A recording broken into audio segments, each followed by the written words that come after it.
Israel पर जहां मुस्लिम देश कुछ बोलने से डर रहे हैं और उससे दोस्ती तक खराब नहीं करना चाहते, एक गैर मुस्लिम देश स्पेन ने इजराइल के साथ अपने रिश्ते ख़राब कर लिए हैं। स्पेन ने इजराइल पर पाबंदी लगा दी है। इजराइल को स्पेन अपना कोई भी हथियार, एक बंदूक तक की गोली भी नहीं दे रहा है। साथ ही स्पेन ने यह भी कह दिया है, न हम हथियार इजराइल को देंगे न इजराइल से हथियार लेंगे। ऐसी पाबंदी इजराइल पर लगाने वाला वाहिद अभी तक सिर्फ स्पेन सामने निकल कर आया है, जो एक गैर मुस्लिम देश। जो बात 1 साल पहले मैंने बोली थी और आप भी जानते थे, आप लोग भी कमेंट में बोल रहे थे, दुनिया ये कह रही थी, तमाम मुस्लिम देश कह रहे थे। 1 साल नरसंहार करने के बाद अमेरिका के डिफेंस मिनिस्टर ने इजराइल के डिफेंस मिनिस्टर से कहा कि आप जो बच्चों और सिविलियंस को मार रहे हो, औरतों, बूढ़ों और बच्चों को लगातार मार रहे हो, इससे आप कामयाब नहीं होगे, बल्कि इससे आपके खिलाफ और भविष्य में नफरत बढ़ेगी। जो नई जनरेशन आ रही है वो आपसे और ज़्यादा नफरत करेगी और भी बड़े लेवल पर ये बड़े फाइटर्स बनेंगे और भविष्य में आपको बहुत दिक्कत होगी। लिहाजा आपको कोशिश करनी चाहिए कि सिविलियंस की मौत ना हो। उधर बर्तानिया के independent MP member of parliament ने पार्लियामेंट में खड़े होकर अपनी सरकार को लताड़ा है।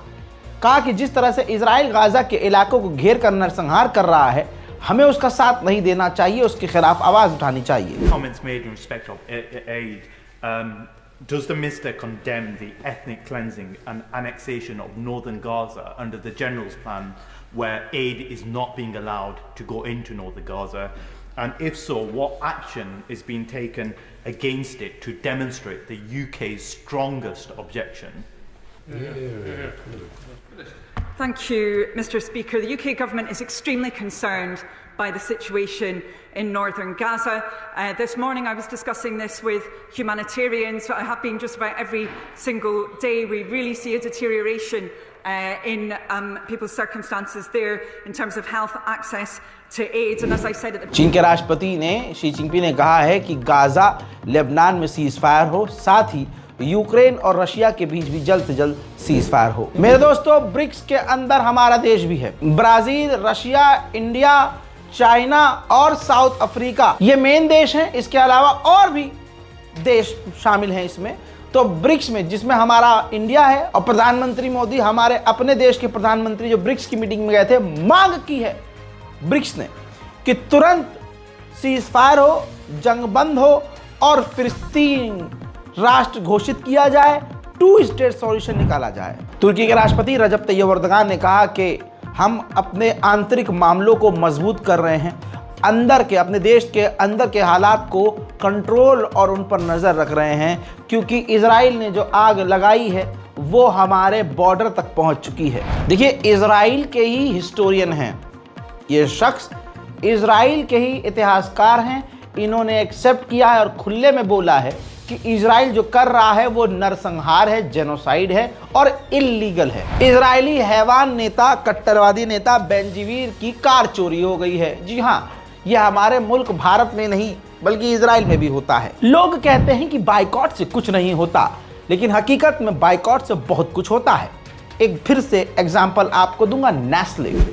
मेरे दोस्तों, अंतर्राष्ट्रीय लेवल पर नेस्ले का बाइकॉट किया गया। हालांकि भारत के ज़्यादातर लोगों ने नहीं किया, जिस प्रकार से भारतीय मुसलमानों की भी नेस्ले के प्रोडक्ट्स का बाइकॉट करना चाहिए था, नहीं किया। लेकिन भारत को छोड़ के और जो दूसरे मुस्लिम देश में रहने वाले मुसलमान हैं, जिनका ईमान जिंदा है, उन्होंने पूरी तरह से नेस्ले का बहिष्कार किया, जिसके बाद रिपोर्ट सामने है, दिखा रहा हूँ और दिखा चुका हूँ। भारी इसमें शेयर में गिरावट आई है और भारी नुकसान नेस्ले को हुआ है। उधर जर्मनी के मिनिस्टर्स ने अब जाकर इजराइल के कुछ हरकतों की निंदा की है।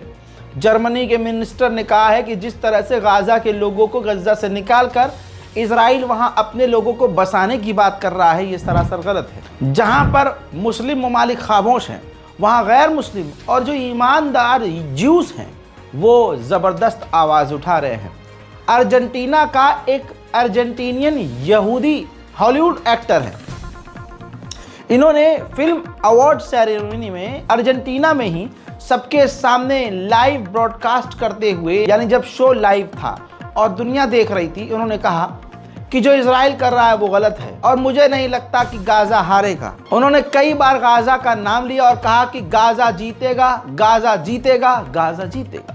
साथ में उन्होंने कहा कि अब मुझे कोई फर्क भी नहीं पड़ता कि तुम मेरे लिए तालियां बजाओ या नहीं बजाओ। मेरे दोस्तों, अपनी ऑडियंस को भी जलील करा उन्होंने कि अगर ऑडियंस में किसी को ये भरम हो कि इनका हम बाइकआउट करेंगे, उनका भी वही जवाब दे दिया कि अब मेरे पे कोई फ़र्क नहीं पड़ेगा। ये मैं वीडियो जो है अलग से इसलिए नहीं लगा सकता हूँ क्योंकि ये दूसरे टीवी चैनल का प्रोग्राम है और कॉपीराइट का मसला है। उधर अमेरिका ने इटली से कहा है कि आप अपनी एक्सपर्ट टीम फौज की, कमांडरों की फ़िलिस्तीन भेजिए ताकि फ़िलिस्तीन की मिलिट्री को ट्रेन किया जाए, क्योंकि फ़िलिस्तीन की मिलिट्री को दोस्तों इजराइल ही इस्तेमाल कर रहा है। अब हाल ये हो गया है कि नॉर्थन गाज़ा के अंदर अब शेल्टर तक नहीं है। लोग खुले आसमान के नीचे सड़क पर रहने पर मजबूर हैं।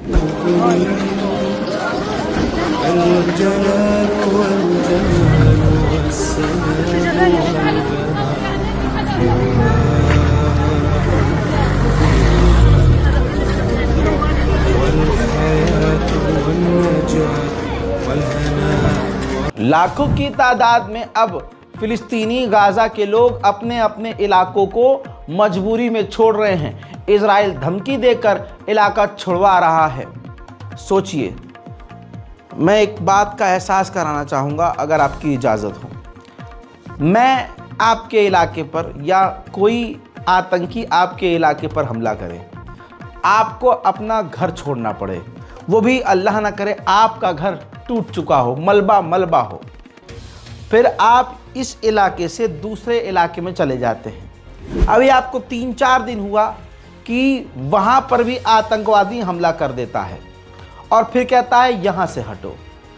खाने के लाले हैं, पीने का पानी नहीं है, बदन पे कपड़े बदलने के लिए दूसरे कपड़े नहीं हैं, पानी की ज़रूरत सबसे ज़्यादा है, चाहे आपको शौच जाना हो, चाहे आपको प्यास बुझानी हो, पानी नहीं है। गोद में छोटे छोटे बच्चे हैं, साथ में महिलाएं हैं और बुजुर्ग हैं। फिर से आपको उस घर को छोड़ना है, लेकिन आपको ये भी पता है कि आप अपना घर जहाँ छोड़ के आए हो उस मलबे में आपके परिवार के किसी की सदस्य की लाश भी दबी हुई है जिसे आप निकाल ना पाए। फिर आप दूसरे इलाके में गए तो वहाँ भी बोला जाता है कि यहाँ से हटो। आप वहाँ से हटते हैं, तीसरे इलाके में जाते हैं, 1 हफ्ते के अंदर आतंकवादी वहाँ भी हमला करता है। फिर वहाँ आपको कहा जाता है कि यहाँ से भी हटो। बंजारों से बदतर ज़िंदगी हो जाती है और एक जगह से दूसरी जगह, दूसरी जगह से तीसरी जगह जाने में इस दौरान और भी आपके परिवार के लोग मारे जाते हैं। आपका हाल क्या होगा? सवाल है, फील कीजिए और देखिए इन तस्वीरों को। इसी तरह से गाज़ा के लाखों लोग बार बार एक जगह से दूसरी जगह, दूसरी जगह से तीसरी जगह मुंतकिल हो रहे हैं।